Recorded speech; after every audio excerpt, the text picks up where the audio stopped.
Right, so it's Exodus 3, what verses? 1 to 12. Now Moses was tending the flock of Jethro, his father-in-law, the priest of Midian, and he led the flock to the back of the desert and came to Horeb, the mountain of God. And the angel of the Lord appeared to him in a flame of fire from the midst of a bush. So he looked, and behold, the bush was burning with fire, but the bush was not consumed. Then Moses said, I will now turn aside and see this great sight, why the bush does not burn. So when the Lord saw that he turned aside to look, God called to him from the midst of the bush and said, Moses, Moses. And he said, Here I am. Then he said, Do not draw near this place, take your sandals off your feet, for the place where you stand is holy ground. Moreover, he said, I am the God of your father, the God of Abraham, the God of Isaac, and the God of Jacob. And Moses hid his face, for he was afraid to look upon God. And the Lord said, I have surely seen the oppression of my people who are in Egypt, and have heard their cry because of their taskmasters. For I know their sorrows.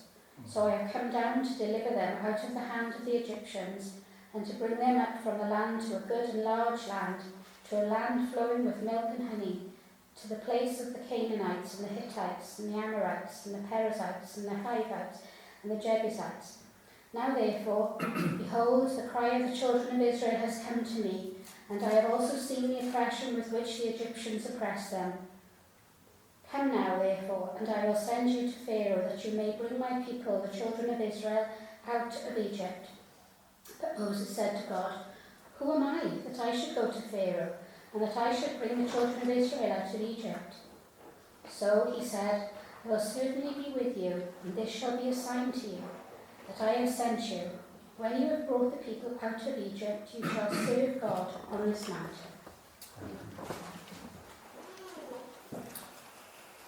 That second verse of that song, it could have been written for Moses, couldn't it? Fear not, I am with thee, but be not dismayed, I am thy God, and will still give thee aid.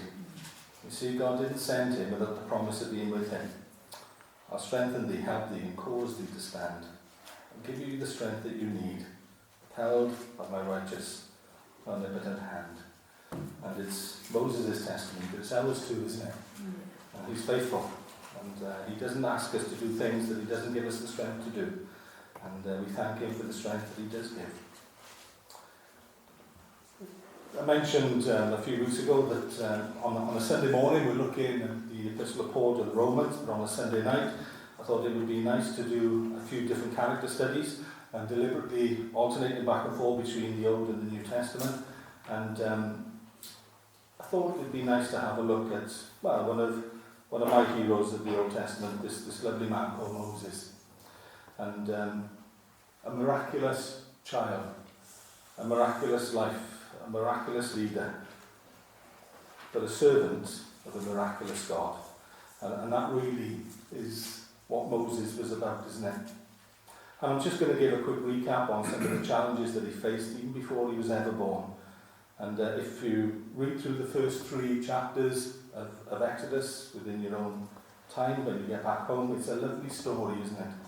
And a story with difficulties, a story with challenges, but a story that reminds us that God triumphs over all.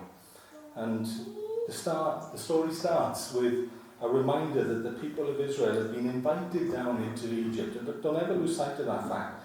They've been invited down into Egypt by Pharaoh as a thanks for Joseph's work. If you remember, Joseph had interpreted Pharaoh's dream that they would have 7 years of plenty followed by 7 years of famine. And they needed to be careful during the 7 years of plenty. They needed to put enough aside that when the 7 years of famine came, they would be able to survive. And not only them, but the nations round and about ended up coming to Egypt to buy food. And that included Joseph's own family. And that is how Joseph was wonderfully restored to his family. And in the plan of God, provision had been made for God's people to be fed there in Egypt. And so they've been invited down and they settled there. And then the Bible tells us in chapter 1 and verse 8 of Exodus, now there arose a new king over Egypt who did not know Joseph. With the passing of time, the gratitude towards Joseph that as a nation Egypt held. They'd been forgotten. And with the passage of time, things can be forgotten, can't they? And deeds that have been done in the past can fade into memory, and fade out of memory. And that is what had happened there, and the people had become a bit of an inconvenience for them. And then, as often happens, they became a persecuted minority. But then an incredible thing happened. God was blessing them. Even there, in a situation where they were guests in a foreign land, God blessed them. And then people started to worry. It tells us that the Pharaoh who had taken over was starting to get worried about the situation. Verse 9 tells us, he said to his people, look, the people of the children of Israel are more and mightier than we. So the nation of Israel was now being seen as a threat. So the kindness of Joseph, that had been forgotten. And then the very fact that the people were there, that then had become a threat. And so the midwives were instructed to kill all the male children. Thank God they ignored that advice. But then Pharaoh had to come up with another plan, so he instructed his own people that any male child that was found was to be drowned in the river Nile. Imagine the strain that puts on pregnancy. You're a Hebrew mother, you're a Hebrew wife, and you're pregnant.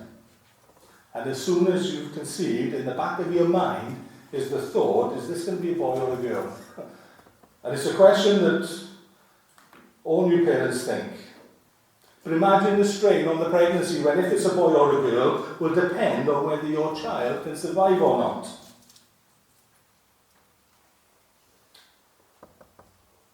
The child that is delivered by the plan and will of God is a male child. And that brings problems for the family. And even though they are there in the centre of the will of God, it doesn't mean that they are absolved from the challenges of life. And actually, some of the challenges grow stronger. And she successfully hides him for 3 months. I can't begin to think what that must be like, to try and hide a 3-month-old baby. The slightest cry is going to bring fear, isn't it? That you're going to be found out. And after 3 months, parents have an agonizing decision to make. Do we continue to try and hide? Or do we surrender the child into the care of God? Because that's what they had to do. They had to surrender it into the care of God. They were no longer sure that they could care for him. So they placed him in a little crib made of bulrushes. And they lined it with tar to make it waterproof. And they just placed it on the side of the river. And waited. And his sister was looking to see what happened. No doubt she had been given the task of finding out. And Pharaoh's own daughter, the very one who was given the instruction for the children to be drowned, his own daughter turns up to bathe at the river and finds the child. What's going to happen now? Well, no doubt many of you familiar with the story. That when she looks at the child, she understands that he has been hidden, that he is a Hebrew child, and again, she has a choice and a decision to make. And she chooses to care for the child. And the child is brought up as her own. It's absolutely incredible, isn't it? You know, we know the story of Moses so well, but stop and think about it. That God has provided for him in the very household that has ordained that all the male children from the Hebrews should perish. And yet it is within that household that he is sheltered and cared for and grows. Verse 10 of chapter 2 says, he became her son, and she gave him a name. She named him Moses. Notice that. It is Pharaoh's daughter that gave him the name Moses, and it means drawn out. And she's thinking that he's been drawn out of the river. But think about it from the context of God. He has been drawn out, and he has been protected by the good hand of God through ways that you would never ever even dream about. And even if somebody had suggested it, you would say, you're off your head. What do you mean he's going to be safe in Pharaoh's household? He's the very one who wants him dead. And yet that is exactly where Moses grows up. Absolutely incredible. And although she took him as a son, inside, he knows he's a Hebrew. He knows it. And for 40 years he has that struggle going on, where he is brought up as an Egyptian. He is living in an Egyptian family. He has all the benefits of being part of Pharaoh's household. And yet deep inside his heart, he knows that he is a Hebrew. And when he is roughly 40 years of age, it spills over. He sees an Egyptian, one of the taskmasters, beating a Hebrew, one of his own people. And something snaps inside him. He had been aware, no doubt, that these things go on, but he was witnessing it with his own eyes, and he was able to do something about it. And he kills the Egyptian. He defends the Hebrew. It is there deep within him who he is, who he belongs to. He conceals the body. And he hopes that nobody has seen him. A few days later, he is witnessing an argument between two Hebrews. And he tries to step in to ease the argument. And he is absolutely mortified when one of the people arguing turn around and say, are you going to kill me like you killed the Egyptian? And he knows. He knows his secret is out. And he knows if they know, eventually Pharaoh's going to know. And once Pharaoh finds out that he has turned on the Egyptians and he has slain an Egyptian, Pharaoh will seek to kill him because he will understand the threat that Moses brings. And that's exactly what happened when Pharaoh found out he sought to kill him. And so he has to flee. He's been in great danger when he was a young child, and God protected him. He's in great danger again now. He flees with nothing, and he has to find somewhere to stay. And in Exodus chapter 2, we find that he comes to a well. And Midian's daughters are sent to water the flock. And they've been abused by the shepherds, the other men who are around there. And that same indignation against injustice rises up again. But he doesn't have to kill anybody on this occasion. He just stands up for them and he helps them water the flock. So much so that when they get home, Midian is astonished how quick they've been. Well, why are you home so quick? They say, well, an Egyptian helped us. And then I love the word from Midian. It says, and where is he? And why have you brought him home? Why can't I say thank you to him? And in that act of kindness that Moses did in standing up and helping them to water their flock, in that act of kindness, God leads him to the very family that is going to shepherd him for the next 40 years. He marries one of the girls. I asked him, Woodcroft, and I'll ask you as well, do you really think that he didn't explain to the family about his background? He's a wanted man, he's got a price on his head. He's an honourable man. I don't believe for 1 minute that he wouldn't have told Midian and the family about the difficulties and the risks of having him in the household. What do you think Pharaoh would have done if he'd found out where Moses was staying? You see, there was a risk to taking him in, wasn't there? There was a risk to being associated with him. But the family did it, and the family cared for him. And no doubt for 40 years he thought the opportunity to help his people had gone. No doubt he thought that he'd blown it. through his rashness. As we often feel that we sometimes are a bit impatient and we push things, and we sometimes make situations worse by our impatience. He had 40 years to think about his actions and consequences of it. But it was the plan of God that he should look after sheep in the desert for 40 years. Just as it was the plan of God that he had the training to be the leader and the general that he was in the Egyptian sector, it was the plan of God that he should learn to care and look after sheep in the desert. You know, I was thinking about that today.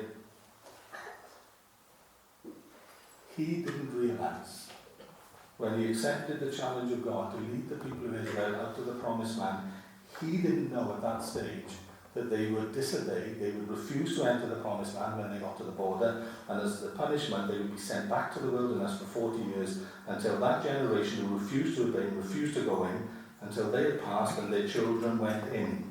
And the children possessed the land that they refused to go in. Moses didn't know that that was going to happen.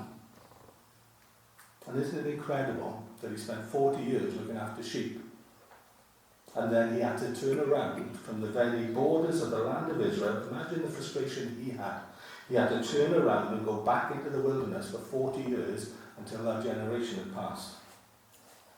You see, God is a great planner, as I've often said. And God knows tomorrow as well as yesterday and today. And God plans for everything. And God knew that the people of Israel would rebel. God knew that the people of Israel would be disobedient. God knew that they would have to go back into the desert for 40 years. And God knew who was the best man for that job. And it was Moses. But when Moses accepted the commission that God gave him, he didn't know all that it would entail. And we don't. Whenever we start working for God, whatever we start doing for God, you never know where it's going to lead and you never know how long it's going to last. That is in his hand. That is his call, not ours. And then the reading that Anita shared with us, he has been for 40 years he's been for 40 years working, looking after the sheep in the desert. And then something happens, something that is familiar and yet unfamiliar, something that he's used to and yet is unusual now as well. He sees a burning bush. Now, you would have seen many burning bushes. If that happens out in the desert, they will catch fire in the heat of the day. But this bush is different, because although it's burning, the bush is not being consumed. The bush is still there. The fire is within the bush, but it's not consuming the bush. And he has a choice to make. Choices of life, the decisions that we make. He has a choice to make. He can ignore it and walk on. Or he can turn aside to see what this is. And he turns aside. And God speaks to him through the fire. God is the fire. God is the flame. And God speaks to him and God says, Moses. Calls his name. Calls his name twice. Moses, Moses. He knew him. The one who had been drawn out. The one who had been appointed of God for the work that God had for him to do. God knew his name. He doesn't know at this time himself what name God goes by, but God knows him. Moses, Moses. And he replies with the simple words, here I am. Here I am. And before God can do anything in any of our lives, we need to surrender and yield to him and say, God, here I am. God, I'm available. God, I take time to listen. And so he turns aside. He makes himself available to God. And then God explains to him how the cry of the people of Israel has come up to him. Well, an incredible line at the end of verse 7 says this, I know their sorrows. I know their sorrows. God is acquainted with our griefs. God is acquainted with our problems, our pains. I know their sorrows. And the time has come to deliver them from their sorrows. And I want to bring them out of Egypt. I've got a land that I prepared for them. It's a lovely land. And I'm going to take them there. They're going to come from a situation of oppression, of being forced to work in extreme, harsh circumstances, for a foreign people, I'm going to give them their own land. What a lovely message is this. I am going to give them their own land. And it's a lovely land, and it's a land that I prepared for them. And I'm going to send you to Pharaoh to tell him to let my people go. I'm going to send you. When Moses said, "Here I am," he didn't know what God was going to ask of him. He now understands the enormity of the task. A people of approximately 3 million, including men, women and children, somewhere around that figure, he is going to lead them. Isn't that great, isn't it? Flock in the desert, being responsible for the welfare of 3 million people. But he's not on his own. You see, God said, "I will send you." And if God sends, then God is with us too. What an incredible thing that at 80 years of age, Moses finally receives the commission that he thought he blew at 40 years of age. When he was 40 and he was the prime of health. I'm reminded that the Bible tells us that when we think we're strong, we're really weak. But when we're weak, we're really strong. Because when we're weak, we rely on him. And that's the big difference. Moses could never deliver the people of Israel himself. But God can deliver the people of Israel using Moses. And that's the difference. God has commissioned him. And then Moses started off by saying, "Here I am." He now says, "Who am I?"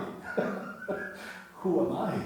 Who am I to do this? And you can't blame him, can you? What an incredible ask. Who am I that you ask me to do this? To lead this people of 3 million through the wilderness. And before I even start that, I've got to get Pharaoh to agree to let go of his free labour. And he's not going to be willing to do that either.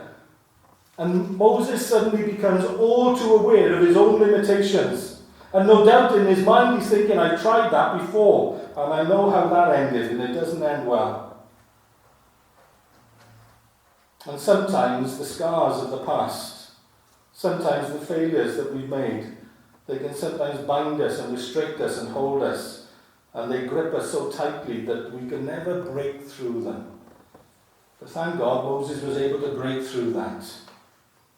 He understood that there's a difference now because God is with him.